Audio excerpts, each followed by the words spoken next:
Sejam muito bem-vindos a mais um podcast do Automóvel Clube Portugal. Eu sou o Francisco Costa Santos e hoje vamos falar com o Luís Cunha, responsável do ACP Clássicos, sobre um tema bastante polémico: os Restomods e os Restofits. Luís, muito obrigado por estar aqui hoje.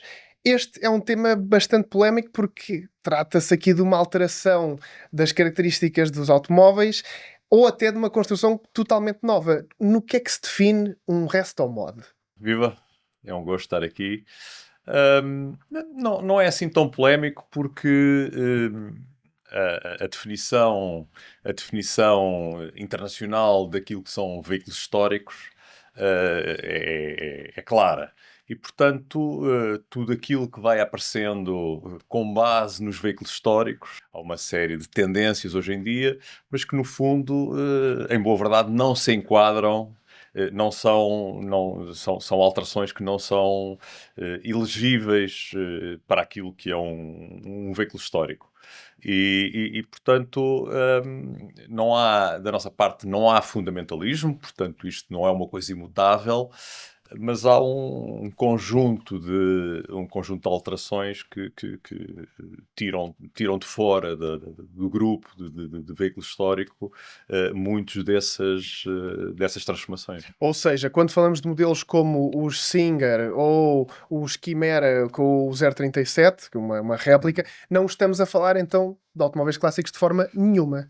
São produtos atuais, muitos deles, de facto, no caso dos Singer, com base em modelos históricos, porque um 964 tem mais de 30 anos, portanto a base daquilo que são os Singer hoje em dia são de facto automóveis históricos, mas pelo grau de personalização, pelo grau de transformação com que esses carros são produzidos, exclui-os daquilo que são o grupo dos veículos históricos.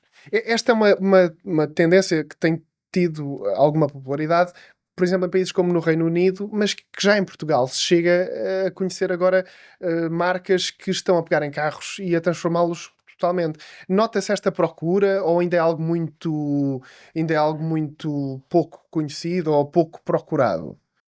Sim, ainda não tem expressão, até porque são tipos de automóveis que são bastante, o custo final de uma transformação dessas é bastante caro, portanto ainda não atingiu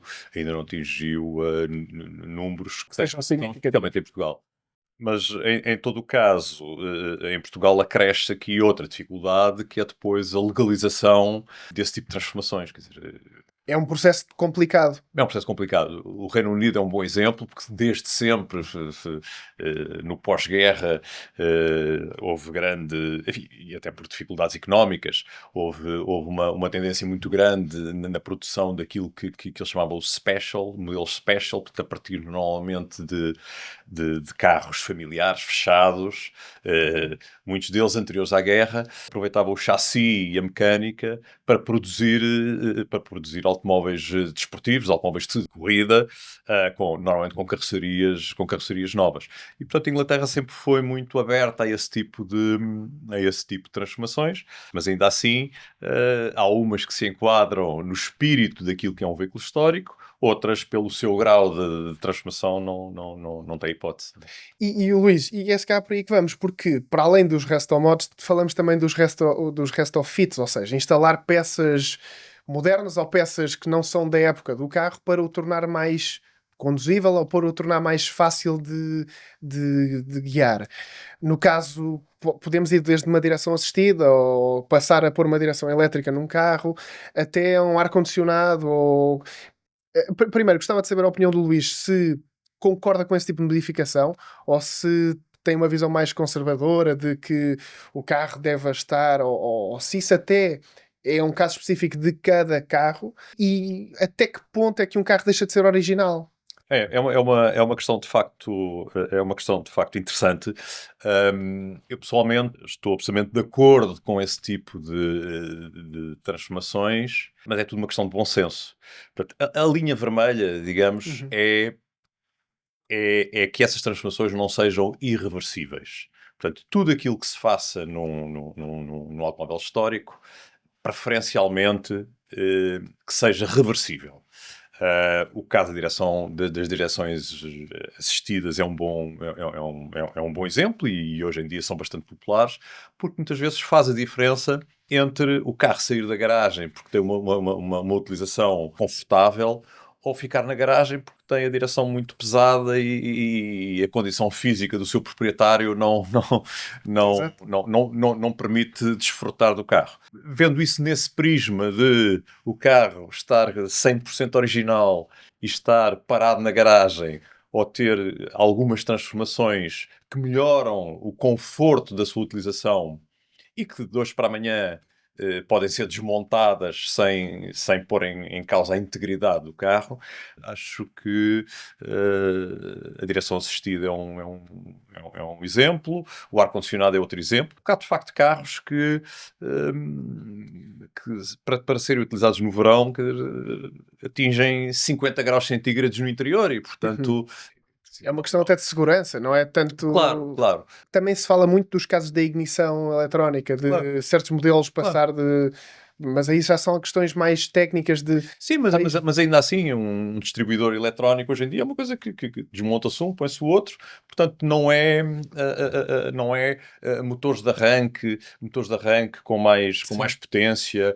Portanto, há um conjunto de radiadores de alumínio, porque hoje em dia, de facto, se pensarmos em carros com 50, 60, 80, 100 anos, os carros não foram pensados para circular no trânsito de hoje em dia.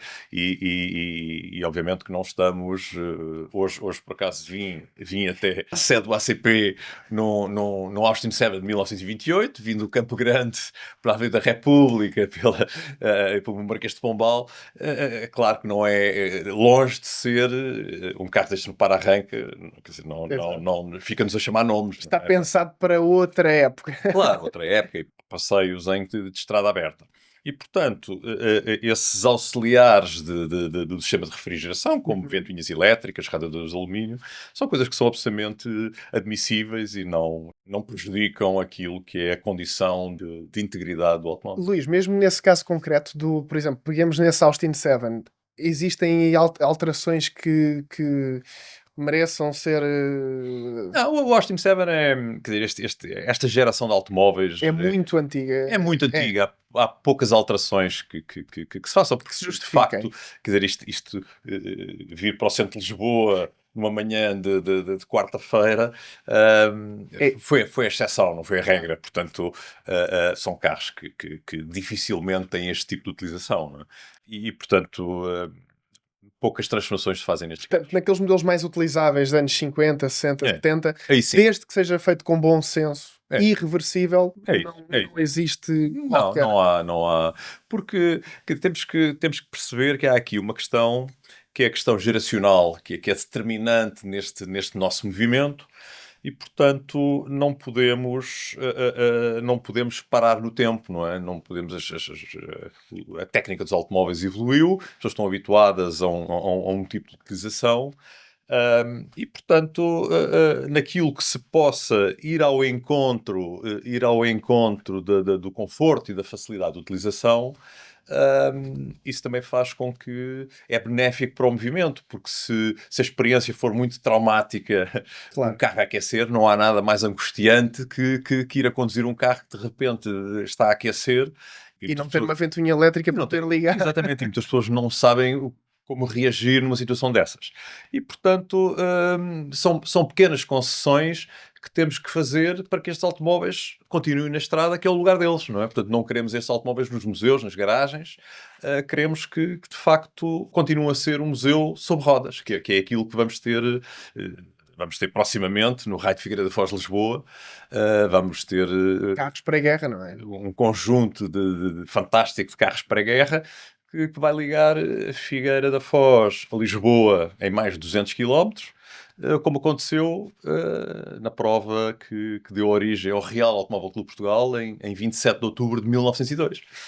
Portanto, queremos que isso continue a acontecer e para isso é preciso que os carros estejam fiáveis e sejam utilizáveis. E também, pelo que o Luís disse, tem muito a ver também com o propósito do carro. não é? Se for um carro mais que se queira utilizar regularmente, faz todo o sentido então Claro. investir nessas modificações. Luís, uma das modificações que temos visto, não em Portugal, mas na Europa e sobretudo nos Estados Unidos da América, é a eletrificação de clássicos. Uhum. O que é que o Luís acha sobre este tema? Quer dizer, não tenho nada contra. As pessoas são obviamente livres de decidirem aquilo que querem para os seus clássicos. Percebo que há pessoas que o gosto pelos clássicos é um gosto meramente estético, Uhum. portanto, na perspectiva deles, ali é o melhor de dois mundos, que é uma estética, Um um design. design intemporal, é uma tecnologia mais moderna. Agora, é preciso que quem faz isso tenha noção que vai iniciar ali um período da vida do seu clássico em que essa condição de veículo histórico fica interrompida. Portanto, e por isso é que é importante, a Jaguar fez isso quando, no famoso Jaguaré, o E-Type, Uhum. onde o Prince Harry saiu no casamento. A Jaguar, a transformação que fez no carro, supostamente fê-lo de forma a que um dia mais tarde, se a mecânica original quiser ser reposta, está lá tudo. Não, teoricamente, não mudaram Nem isso. irreversivelmente o carro.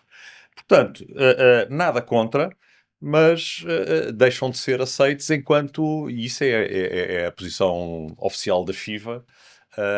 Portanto, abre-se ali um período, na nossa modesta perspectiva, que seja curto, não é? Mas abre-se um período em que os carros deixam de ser veículos históricos para ser Portanto, outra coisa. em todo o mundo é reconhecido, Luís, que se essas alterações forem feitas, o carro deixa Sim, de. Porque, por exemplo, temos casos como o Meari, agora existe uma nova marca que os transforma e que os torna 100% elétricos. sim. E lá está, é um pouco o que falamos com os retrofits, de dar uma nova vida. Obviamente não precisa de ser 100% elétrica, Uhum. mas neste caso, então, é aqui uma opção totalmente menos poluente. Uhum. E o carro continua com as características, ou seja, no caso do 911 continua com o motor na traseira, portanto aquilo em termos dinâmicos, obviamente que ganha peso, mas consegue ser ali equilibrado. Estas utilizações são feitas para, por exemplo, no caso dos carros elétricos, da conversão dos carros clássicos em elétricos, para se poderem utilizar mais em cidade, e lá está, para continuar com este objetivo de os trazer para as ruas. Hum, Pode, de alguma forma, ter mais interesse um veículo destes transformado do que um veículo destes original, em termos de mercado? A questão Ou será, Luís, que por existirem estes carros transformados podem dar mais valor aos clássicos originais? é difícil ter uma opinião absolutamente formada sobre isso, porque depende muito da sensibilidade de cada um.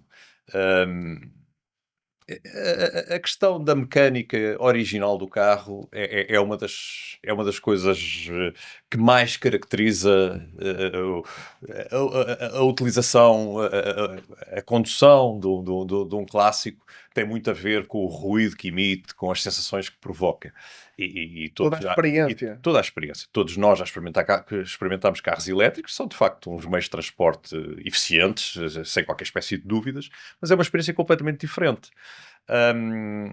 Há pouco tocaste na questão das emissões, quer dizer, é de facto um assunto que no meio dos veículos históricos não é longe de ser um problema, Uhum. porque estes automóveis, de facto, a própria definição daquilo que é um veículo histórico pressupõe uma utilização esporádica. E, portanto, há dados, a FIVA de 7 em 7 anos faz um estudo sobre isso. O próprio ACP Clássicos fez um estudo que divulgaremos em breve, que prova exatamente isso. Muitos destes carros têm uma utilização anual inferior a 500 km, inferior a 1000, quer dizer, portanto, não, objetivamente, não, a questão ambiental não é um problema. E eu acho que o desfrutar de um clássico tem muito a ver com o pacote completo. Claro. Portanto, mas repito, quer dizer, percebo que há pessoas que o gosto pelo um clássico, por um veículo histórico, está na estética, e aí admito que se possa fazer isso, mas não é a nossa Claro. praia. E agora, para terminar, fugindo deste tema da eletrificação, focando no retrofit, será esta uma forma de atrair um público mais jovem para os carros clássicos? Pode ter esse efeito, embora que admito quem experimente um carro desses, que do ponto de vista tecnológico está na crista da onda, Uhum. depois experimentando o modelo original é diferente, mas quem sabe porque ainda esta manhã comentava isso ao conduzir ao conduzir o Austin 7 no centro de Lisboa e aliás vim por Monsanto. Estes carros têm uma particularidade que é interessantíssima, que é a relação da máquina com o piloto. Uhum. É uma experiência muito intensa, porque requer uma grande atenção. E no Austin 7, essa atenção tanto pode ser a 40 ou 50 km/h. Quer dizer, o grau de concentração que temos que ter a 50 km/h é idêntico, ou se pensarmos num Porsche atual, é um grau de adrenalina que eu, se calhar, no Porsche tenho a velocidades completamente fora da lei, não é? E, portanto, o prazer de condução de um carro destes, a velocidade é um fator absolutamente secundário, não é? Portanto, o gozo que eu tenho a 50 km/h neste carro, hum, terei que andar muito mais Corresponde, depressa num exatamente. carro moderno. Portanto, para quem gosta, para quem tem prazer na condução, os clássicos têm esse encanto também. Luís, Um gosto. muito obrigado por nos esclarecer O aqui gosto foi sobre, meu. sobre o mundo dos clássicos e muito obrigado a quem nos ouviu. E se quiserem ouvir este ou outros podcasts, podem passar no site do Automóvel Clube Portugal, ir à secção podcast e ouvem lá histórias sobre clássicos ou sobre outros automóveis. Muito obrigado.